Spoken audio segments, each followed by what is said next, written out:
ප්‍රදේශයේ පදිංචි මෙම දරුවන් දෙදෙනා අතුරුදන් වූ බවට වාර්තා වුණේ පසුගිය නොවැම්බර් 23 වැනිදායි. මෙලෙස අතුරුදන්ව සිටියේ අවුරුදු 12 සහ 10 වයස්වල පසුවන දරුවන් දෙදෙනෙක්.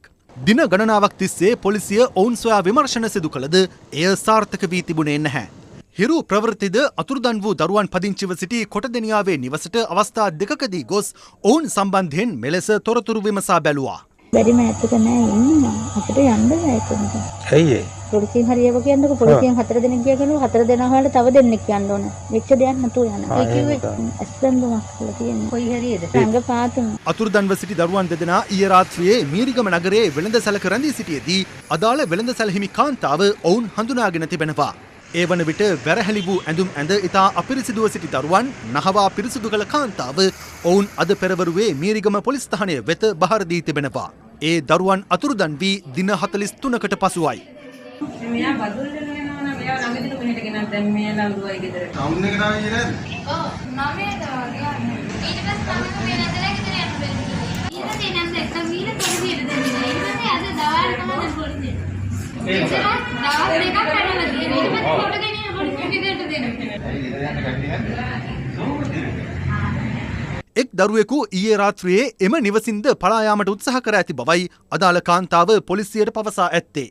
පොලිසිය එම දරුවන්ගෙන් කළ ප්‍රශ්න කිරීම්වලදී අනාවරණ වුණේ 12 හැවිරිදි දරුවා සහෝදර සහෝදරියන් 9 දෙනෙකුගෙන් යුත් පවුලේ 7 වැනි දරුවා බවයි. 10 හැවිරිදි අනෙක් දරුවා 12 හැවිරිදි දරුවාගේ සහෝදරිය දෙවන වරට විවාහ වූ පුද්ගලයාගේ දරුවෙකු බවට ප්‍රකාශ කර තිබෙනවා. නමුත් ඔවුන් දෙදෙනාම පදිංචිව සිට ඇත්තේ කොටදෙනියාව ප්‍රදේශයේ 12 හැවිරිදි දරුවා වාසය කළ නිවසේයි. ඔහුගේ මවගේ හිරිහැර ඉවසාගත නොහැකිව මෙම දරුවන් දෙදෙනා නිවසින් පලා ගොස් ඇති බව පොලිසිය කළ ප්‍රශ්න කිරීම්වලදී ඔවුන් ප්‍රකාශ කර තිබෙනවා. කොරෝනා කාලේ ඉස්කෝල වල තිබුණා. ඔන්ලයින් වලින් ඉගෙන ගන්න ඒවට සම්බන්ධ වෙන්න බැරි වුණා. කවුරු හරි කෙනෙක් ඕගොල්ලන්ගේ කරදර කරන් ආවද මොනවද කියනවා නම් අපිට දැන් කියන්න පුළුවන්. ඉඳගෙන ඉඳි හරි කවුරු නෝ බයික් එක ඇවිල්ලා හැරෙන්නේ. ඊට පස්සේ ඒක දෙකක්. ඊට පස්සේ එතන හිටපු සීයා කෙනෙක් කියන්නේ ඒ ගෙදර කට්ටිය මේ හරි නරකයි. ඒ වීගම කට්ටිය කවුරුත් ගැහුවේ නැහැ. වෙන කරදර කරෙන්නේ නැහැ.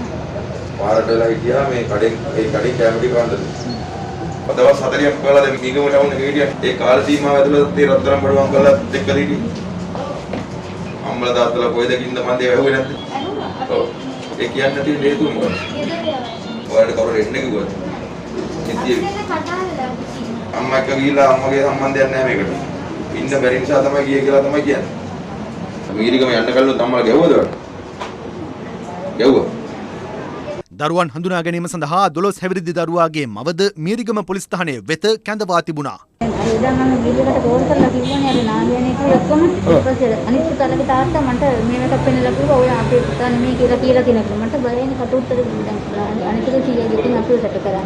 ඒකෝද මම හිතුව කෙනෙක් නෙමෙයි ඔයාලා දාලා තියෙන්නේ. දර ඔයාගේ දොර වහගත්ත නේද අපි ආපහු. දොර වහගත්ත මේකයි. දැන් එයාලා මට කම්ප්ලේන් එකක් දාලා කීයදකට පෙන්නලා මම එයාලගේ පුතා නෙමෙයි කිව්වා කියලා. මම වෙන පිට කෙනෙක් කිව්වා කියලා. මම පිට කෙනෙක් කියලා නෑ මේකට. මේ දැන් උනාට ළමයි කියන්නේ ගෙදර ඉන්න බැරි හින්දා කියලා. ගෙදර ඉන්න බැරි හින්දා ප්‍රශ්න කිරීම් වලින් අනතුරුව දරුවන් දෙදෙනා බහර කෙරුණේ කොටදෙනියාව පොලිස් ස්ථානය වෙතයි.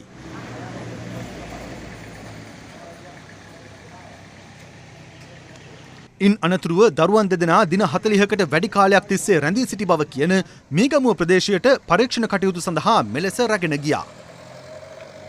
ඒ ළමයි දෙන්නා ගෙදරින් පැනලා ගිහිල්ලා තියෙනවා. අම්මලා ගහනවා කියලා. එවිල්ලා මීගමුවට ඇවිල්ලා බස් එකේ. එතන මේගොල්ලෝ අංගගෙනවත් මේගොල්ලෝ පස්ලයක් දාලවත් නැහැ. මේගොල්ලෝ නිකන් පාරේ ඇවිල්ලා ඇහුවා. මං අඬගාලා ආවා පුතේ උඹලා කොයිද ආවේ කියලා. එතකොට කිව්වා අපි මිනිමන් උඩ ඉඳලා ආවේ.